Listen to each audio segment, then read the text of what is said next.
là-dessus. Et donc, il faut pas que je crame 10K, c'est impossible. Bon, c'est vrai que je me fais plaisir ici en Thaïlande et je crame quand même 4K. Ce qui est trop en fait, par rapport à là où j'en suis, mais bon, parfois je me dis que le monde va s'écrouler, des trucs comme ça. Mais c'est vrai que je pense que pour bien réussir en finance, il faut être optimiste à long terme et pessimiste à court terme. C'est pas ce que je fais, je suis plutôt optimiste pessimiste à long terme. Donc en parlant, là, il y a quelque chose à régler à ce niveau-là.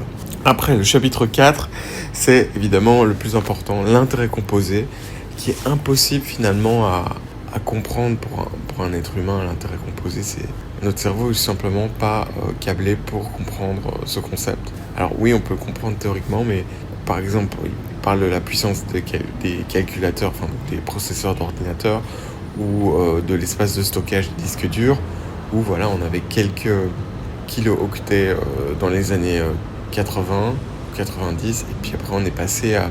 Non, on ne parle pas en gigabytes, on parle en terabytes, donc kilo-octets, mégabytes, gigabytes, terabytes, donc on est...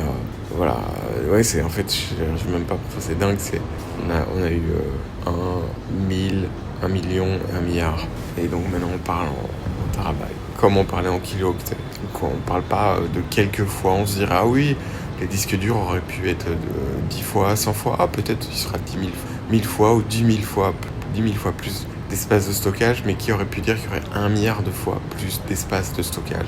Difficile quand même. Donc voilà.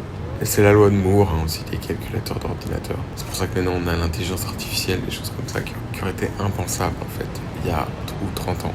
Chapitre 5, devenir riche, c'est pas la même chose que rester riche. Donc il y a des véhicules d'investissement qui ne sont pas les mêmes, voilà. Et donc, il parle justement des joueurs du loto, là. Le chapitre 6, c'est de mémoire, c'est... ça, je vais le revoir. Chapitre 7 parle de l'investissement, enfin de la liberté. Il parle du fait qu'en fait, ce qu'on veut surtout avec l'argent, c'est être libre. Et c'est ce sentiment de liberté. Et le truc qu'on déteste le plus, c'est pas contrôler son temps, parce que c'est vrai que c'est le plus important. Je reviens là-dessus avec